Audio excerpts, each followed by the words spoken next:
So without further ado, I'll pass it over to Kara McNeil. Great, thanks, Jonathan. I'm super excited about being able to present today. I've worked at the MFRC in Halifax since 2000, and this is without a doubt one of my favorite areas, no matter how my role has changed. Supporting children through deployment is one of my passions, and the mental health component in the Road to Mental Readiness is a huge part as well. So I'm super excited to hear about what other people are doing as well, so I look forward to that. So I'll just give you a little bit of information about our reality here in Halifax. So we do serve Air Force, Army, and Navy. Our deployment tempo is quite high, so we always have a ship gone. So for instance, last week we said goodbye to a ship with 240 members on board, and we welcomed a ship on Friday. So the tempo here is quite busy, along with regular, shorter, frequent deployments. So we have units that will be going all around the world, similar to all the MFRCs that you're in. So tempo is high, we always have people deployed. Similar to other MFRCs, our families are geographically dispersed, so meaning they don't all live close to our centers in Shearwater, in Halifax, or our satellite in Cape Breton. So they're spread all over the place, and more families with children are busy with many competing demands, and so deployments happen and that doesn't change. What changes is now there's one person doing the work of what two people were doing. So things are really busy for families, and them accessing programs and services can be challenging at times. So that's the reality that we're working with. And so the approach that we've taken in the last several years is to use R2MR material as our foundation pieces. The reason we like this material is the opportunity that the whole family has to use common language and understanding. So the member is getting this before they deploy, they're getting this before they come home, and the ability for the whole family to be able to understand things together is huge. So let's see. So that has been the approach we've taken. So I was also involved in creating the R2MR materials for parents. So had the opportunity to take what other MFRCs, Esquimalt, and ourselves have been working on and put that into a package. So that's the foundation pieces, and then we add to those. We work with parents and caregivers. We work with children themselves as well. And we also go to school. So it's another opportunity for us to reach other people that are working with military families. We're trying our best to figure out offering information when families need it. So is it their first time? Have they done it before, but this is a different deployment? Are their children's different ages? Have they done it before and there weren't as many hiccups, but this time there are hiccups? So trying to find as many different ways into the family and when the information is going to be most relevant to them. So that continues to be one of our challenges. We're creating as many learning opportunities as possible. So understanding that some people will talk about some of the methods we use. Some people might come in person, some people may not. Some people may be learners that want to do it on their own. So how many different ways we can try to get this information to families. When possible, we focus on the family as a whole. So we've had some success when we're offering programs to have a parenting workshop and have the children in their own session at the same time. So keeping in mind how busy families are, how can we get to them all at the same time? So we have had some success with that. And we're continually seeking feedback from our families. So every time that we run these workshops, every time that we have a deployment, we are constantly asking our families, what can we do better to support them? So some of the traditional methods that we use are workshops at our center. So sometimes those are the 2 hours supporting children through deployment, the R2MR Phase 3 or Phase 5. So those are one type of workshop that we'll offer. Sometimes we will tag on an extra hour at the end of the adult workshop. So it gives the opportunity for the adults to do the first component, and then parents can stay on for the next hour. We usually feed them over lunchtime, that type of thing, and allow them to be able to concentrate on children and what that looks like. We offer sessions at the same time, as I spoke to earlier, to be able to have the adults discussing some of the strategies, and then the children in the other room using some of those strategies, and then they are able to go home and to practice some of those together. So we offer sessions to children during the adult deployment activities. So sometimes there might not be a parenting component, but it might be a self-care workshop going on in the other room, or it may be, we have COs briefs monthly when a unit is gone. So when they're having those activities, then the children can attend to deployment activities. We are updating our information on our website. So again, when it's most relevant to them, when they can just go find it when they feel they need it. So that's under construction right now as we update our material. And then of course, it's the one-on-one that many of us all do, whether that be in our mental health and well-being team with some of our social workers or counselors, or whether that's the work that our daycare staff do when they're working with families. So those one-on-one opportunities to infuse some of the strategies and understanding of children in deployment in those times. School outreach is something that we've had a lot of success with in this area. We cover a large area, so we are not in all schools, but we try a variety of ways of connecting with the schools where we know there are a lot of military families. We make connections with guidance counselors, and so we've been able to go to professional development days for a whole audience of guidance counselors, so again, a larger audience. If we can get into a school during professional development, so getting to the teachers to let them know about what's going on and how they're partners with families through some of these times. We also have relationships with the schools where we can go into the classrooms, so that's a chance for civilian children to also learn, as well as military families, and then other opportunities where military children with permission from their family are able to come out of the classroom and we do sessions with them. What the neat thing is because there are a lot of military families and children don't go to school always talking about what their mom and dad do, is that we link families and connect children that had no idea that they were part of a military family. And so creating that connection that's so important and normalizing what is happening in the family with deployment. So we've been told sometimes civilian children don't know, they equate separation with divorce, that type of thing. There can be confusion. So having other children that you can talk to about what you're going through is huge. So we've had success. We also help have families identify to us where their children are. Would they like a package sent to the school? So we can send a package to the school to let them know what we can offer them. And then there are schools that we repeatedly go to because we know have high numbers of military children. So that's been quite successful, opening the circle of care and providing educators with the information to support families and children as well.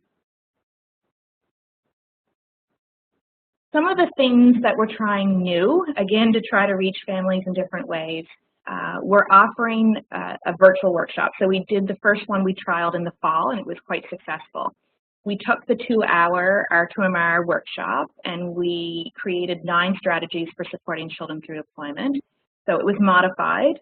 We had some participation. We'll continue to modify it so there's more participation in that hour. So it was an hour session and we were able to cover a lot of the points through the Road to Mental Readiness. We also trialed in the fall and we're continuing and had a lot of success with a closed Facebook group. And so that's allowed us to really target our audience. And so we used opportunities for micro-learning. So it might be a video that we watched on breathing or posted on breathing and why that's important. And we might have posted some educational information. We posted questions that were related to deployment and how people were doing and advice they would give to people, that type of thing. So that was really helpful. So that was quite successful, and from that we're going to create a Facebook group that is targeted to families who want to talk about children in deployment. The first trial of the Facebook page was to the whole, all families, so some may not have children, so we didn't inundate them with only related to children. So we did R2MR education across the lifespan. And so we're looking forward to really targeting in a Facebook group and be able to post regular information on supporting children through deployment. So that's where we're going next. And as we get braver with technology, we do also see Facebook Live and interactive sessions where people can ask us questions and virtual informal chat, so families can join us there. The feedback that we got from our virtual connections in the fall it was extremely valuable for people with children. They could put them to bed So we did it at 8 o'clock at night, so tried to target when they might have a little bit of a reprieve. Some people also used respite care or had a babysitter come into their home, so if the children were going to be in bed, so they would be able to attend, but they could do it in their home, so they didn't have to take their children somewhere.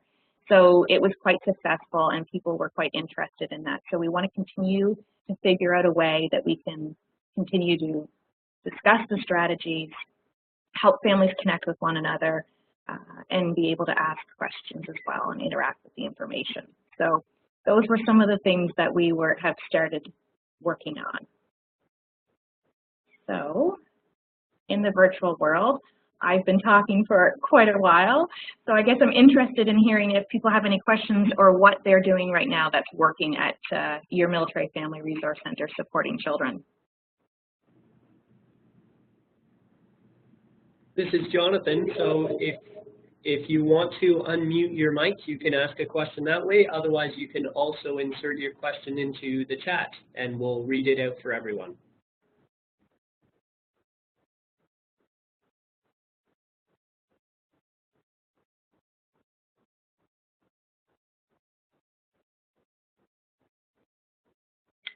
Something else I can do is I can show, if you're interested, just how we broke down some of the material. So I did include, if people can see, how we broke down the material. And so after the workshop, so during the workshop, we let people know, of course, that we would follow up with them, provide them with the links and the information so that they could spend more time in it and be present during our hour workshop. So Jonathan will make this available after the session as well, and what we spent in terms of the strategies, and then some of the resources that we send to families. So the R2MR material really works on building the resiliency of families. So that's what we focused on. Children's strengths, normalizing the experiences of the different age groups and what different age groups go through. We concentrate a lot on the positive parenting, respecting the child and the connection that the parent at home has with the child as well as the parent that's away. And look at some of the tools for helping children to self-regulate during stressful times like deployment. And so really look at the breathing components, mindfulness, introducing apps to families so they can access them at home and make it more real for them. So during our session, we were able to do a few of those. So those apps like Mini Mind Masters, Mind Masters, if I can see if I can get the link here. So Mind Masters, free links for families that they can access. So we tried those out. The Stop, Breathe, Think app. The importance of moving is the other aspect that we talk about. Self-talk and imagination, problem solving, and then some of those strategies and that we all have around staying connected and the measure of time, those types of things. So that's some of the material that we covered.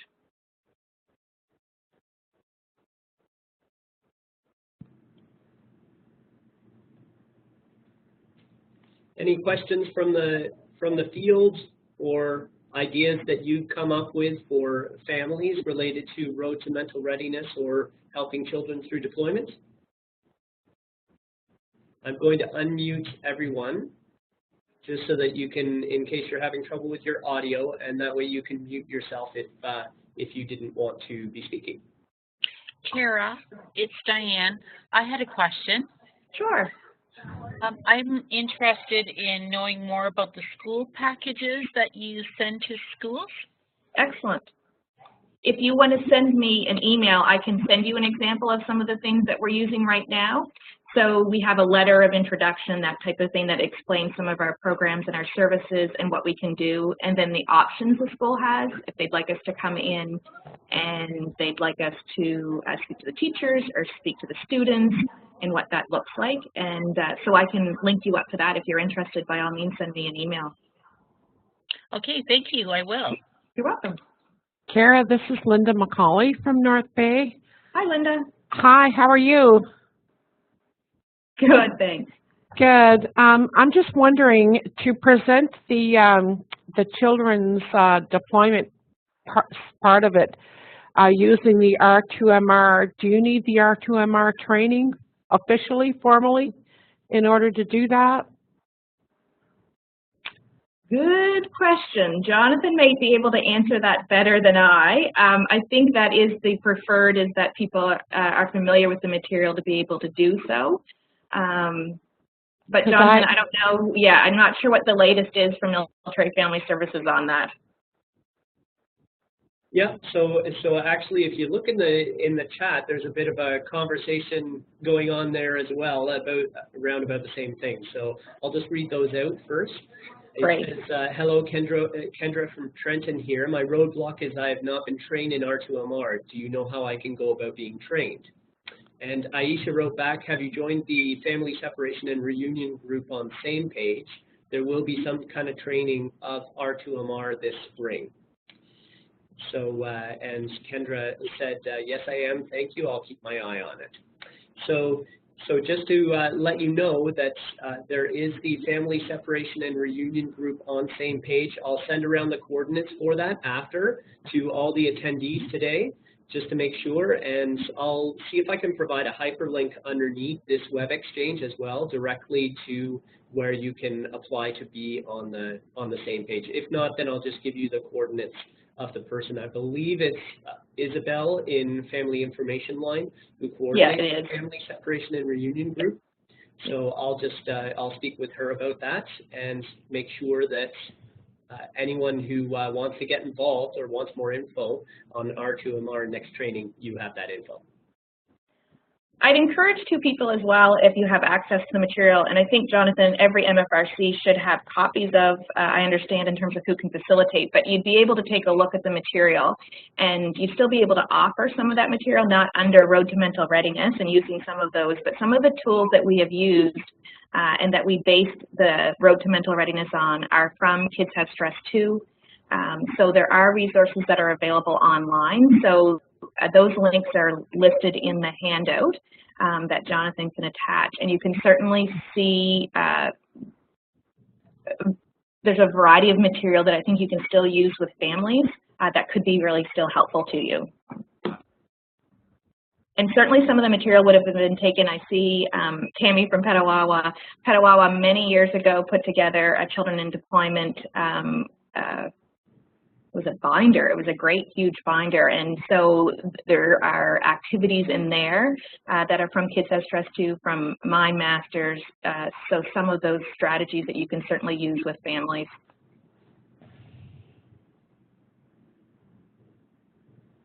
Linda, it looks like you have your hand up. Oh, that was the question previously. Okay. Sorry. I don't know how to take that down. I guess I just click on it again. There. Thank you. No problem.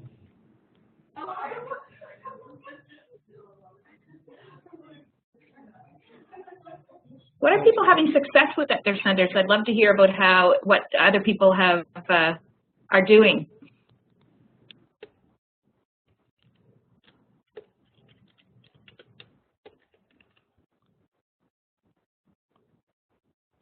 So let's actually just go. Challenge. Let's go through the roll call. As with most group facilitation, if you don't speak up, I'll just go around the room and see. Jonathan's going to call on you. Add some ideas. So we've got. I'll just go alphabetically here. So Aisha, is there anything you're doing at the local level with R2MR that's related or that you found really useful? In terms of our center, like it sounds like a few people haven't been trained in R2MR. I'm one of them as well. We do have all of the documentation and the binders and so forth. So I've looked through it. It's actually our Flo who does the training, and actually not the training. Sorry, she administers the program when it comes to our deployed families. So I'm more on the side of the stay in touch and just liaising with families. And so forth. But when it comes to the R2MR, and until I'm trained on it, really I'm not in the thick of it yet. But this seems to be working okay for us at this point, just because our Flow is very much involved in that way and works very closely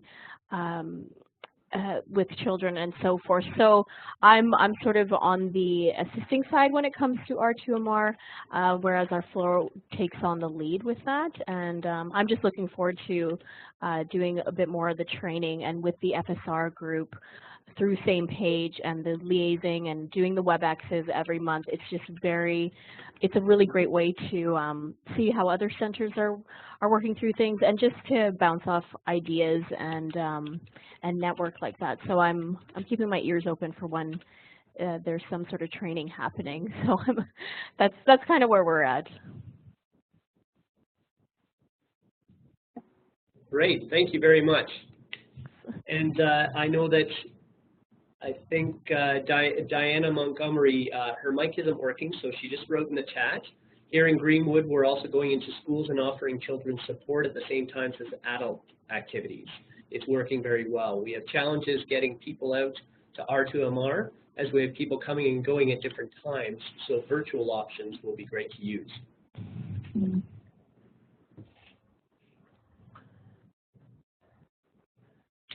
Okay, so just going down the list here of the folks on WebEx,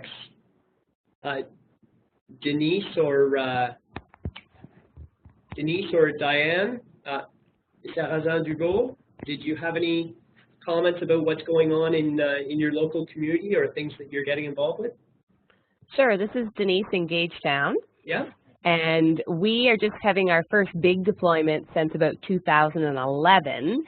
Going on now to Latvia, so we're gearing up to get ready with R2MR stuff again.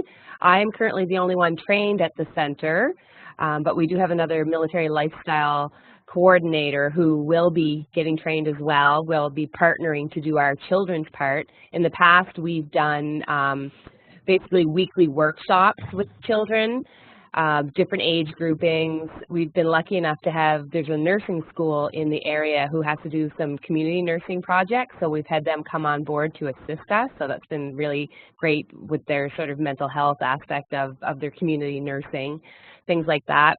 We have done presentations to the school boards. We've been there for professional development days.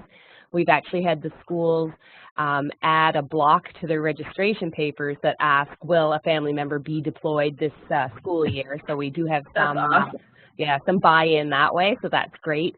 We haven't gone into the schools with our deployment program in the last number of years because it's just been one-offs here and there, basically. So we do a lot of one-on-one, but we're really growing into the virtual aspect. We cover the entire province of New Brunswick, so we're looking forward at growing that way as well. So interested to see how everybody else is working it out and seeing what we can do. So in a nutshell, that's Gagetown for you.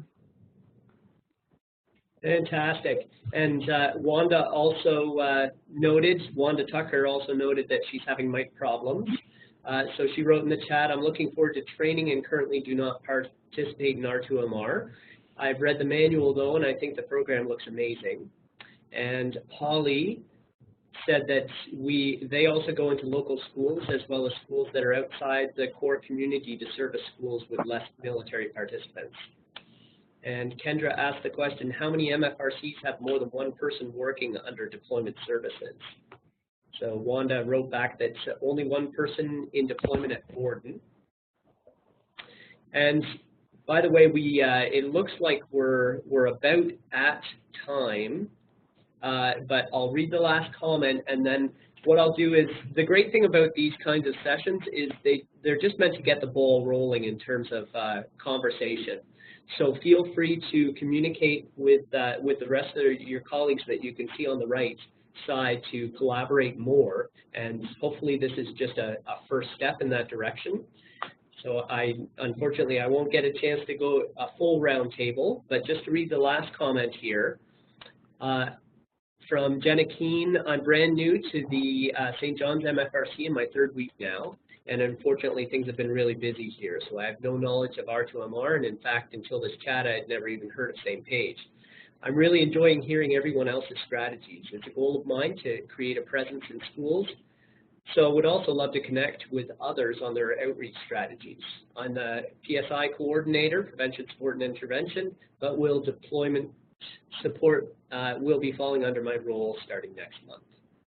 And Petawawa has also noticed that they have 5 people going into schools and 2 people in the deployment department. So we've got a bit of a variation in terms of feedback on how many people you have in deployment support, depending on local needs. So I'll just wrap it up here because I know that some people plan for meetings right after this. Kara, if you could just stay on the line just for a minute or two after everybody else signs off so that we can chat a bit. But thank you to the rest of you. Thank you very much for taking the time to join us today. Again, this is being recorded, so it will be uploaded to the website as well as all the other documentation that I get related to it. Have a great day, everyone. You too. Bye now. Thank you. Thanks. Thank Bye. you.